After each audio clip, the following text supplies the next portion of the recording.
नमस्कार, मैं हूं संदली, हाजिर हूं बिहार की 10 बड़ी खबरों के साथ। खबरों की शुरुआत करें उससे पहले हम अपने दर्शकों से अनुरोध करते हैं कि हमारे चैनल को आज ही सब्सक्राइब करें और हमें अधिक से अधिक सहयोग करें ताकि हम आपके लिए ताजा तरीन और राजनीति से जुड़ी हर अपडेट्स देते रहें। तो चलिए करते हैं शुरुआत। खबर पटना से है, जहां टिकट नहीं मिलने से दुखी भारत चट्टी। सीट से टिकट की दावेदार उषा देवी राबड़ी आवास पहुंची और मीडिया से बात करते हुए फूट फूट कर रो पड़ी। उन्होंने कहा, लालू प्रसाद यादव जी हमारे पिता के समान हैं। उन्होंने कहा था तुम्हें विधानसभा भेजेंगे, मगर टिकट नहीं मिला।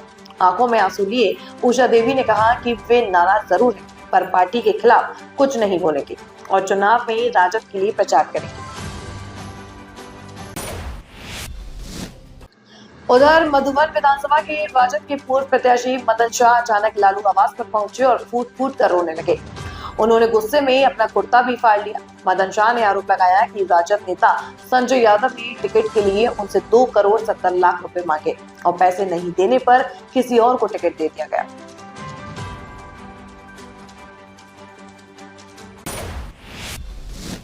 पूर्णिया से निर्दलीय कांग्रेस समर्थित सांसद पप्पू यादव ने राजद सुप्रीमो लालू प्रसाद यादव को नसीहत दी है। उन्होंने कहा कि सीट शेयरिंग में राजद ने कांग्रेस के खिलाफ उम्मीदवार उतारकर गठबंधन धर्म तोड़ा है। पप्पू यादव ने कहा, ये 1990 या 2005 का समय नहीं है।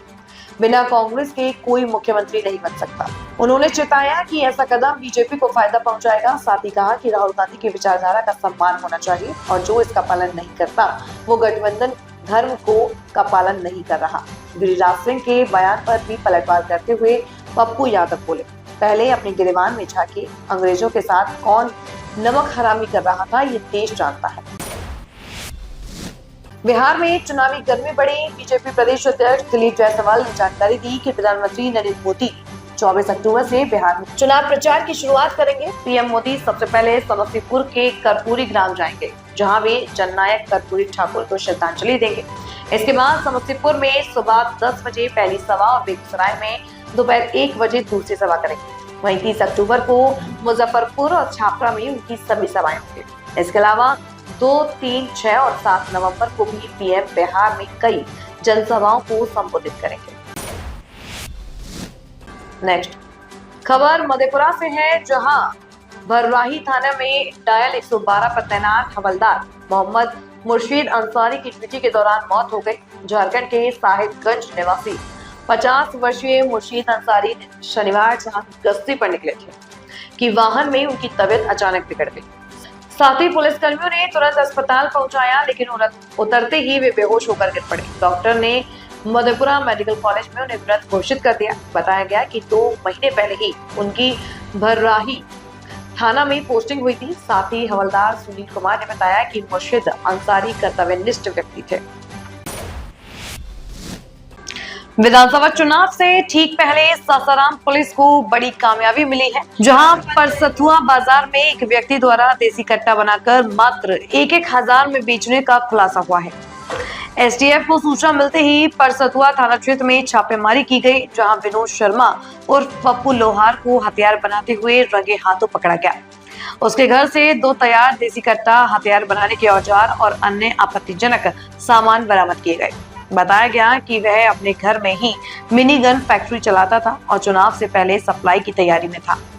एसटीएफ और परसथुआ थाना पुलिस की संयुक्त कार्यवाही में यह बड़ी सफलता मिली है। एसडीपीओ 2 कुमार वैभव ने बताया कि आरोपी पप्पू खुद हथियार बनाकर बाजार में मात्र 1000 रुपए में बेचता था।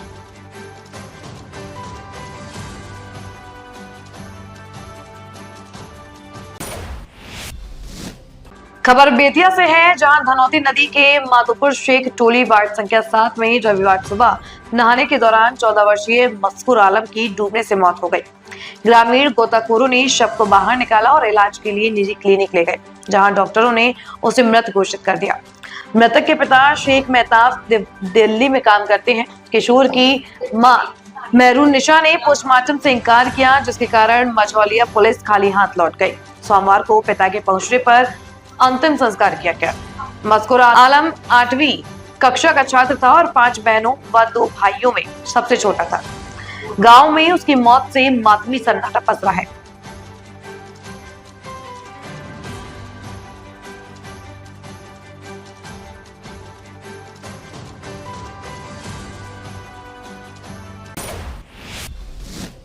मुंगेर जिले के बरियापुर प्रखंड स्थित कल्याणपुर गांव में पिछले 6 वर्षों से भव्य दीपोत्सव का आयोजन किया जा रहा है। इस बार यूथ क्लब की ओर से बड़ी दुर्गा महारानी मंदिर परिसर से लेकर NH 80 तक 1 किलोमीटर क्षेत्र में 11 लाख दिए जलाए जाएंगे। मंदिर में गंगा किनारे तक पीतल और मिट्टी के दीपों से पूरा इलाका रोशनी में नहाएगा। इसकी तैयारी पूरी कर ली गई है। आपको बता दें कि पहली बार साल 2020 में 1,75,000, फिर 2021 में 5 लाख, 2022 में 6 लाख, 2023 में 7,05,000 और 2024 में 8 लाख दीप जलाए गए थे। इस साल का रिकॉर्ड 11 लाख दीप जलाने की तैयारी है। दीपोत्सव के लिए लगभग 12,000 लीटर तिल का तेल और 30 क्विंटल घी का उपयोग होगा। यूथ क्लब के सदस्यों ने बताया कि मंदिर परिसर में घी के और अन्य जगहों पर तिल के तेल के दीपक जलाए जाएंगे।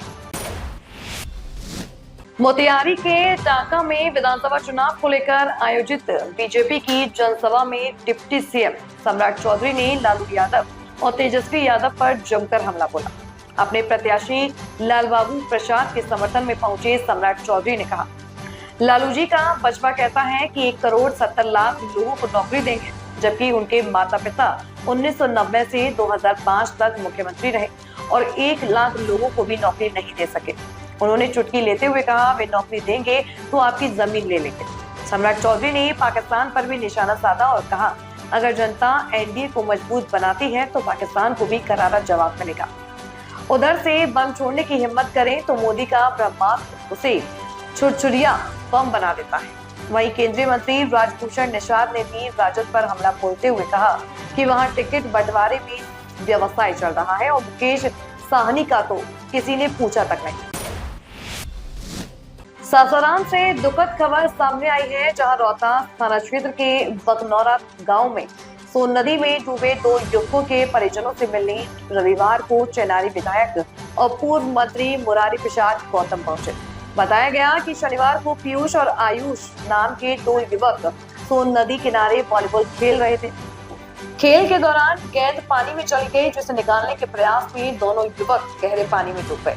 गोताखोरों की मदद से शवों को बाहर निकाला गया था। पूर्व मंत्री मुरारी प्रसाद गौतम ने पीड़ित परिवारों से मुलाकात की और उन्हें सांत्वना दी। उन्होंने कहा कि परिवार को हर संभव मदद दी जाए। मृतक पीयूष कुमार इंजीनियरिंग की तैयारी कर रहे थे, जबकि आयुष 11वीं कक्षा का छात्र था। दोनों की मौत से पूरे गांव में शोक की लहर है। आज के लिए बस इतना ही। कल फिर हाजिर होंगे बिहार की 10 बड़ी खबरों के साथ। मुझे दीजिए इजाजत। ताजा तरीन और राजनीति से जुड़ी खबरों के लिए आज ही हमारे चैनल को सब्सक्राइब करें और बेल आइकन दबाना ना भूलें, ताकि हर अपडेट आपको एक क्लिक पर मिलता रहे।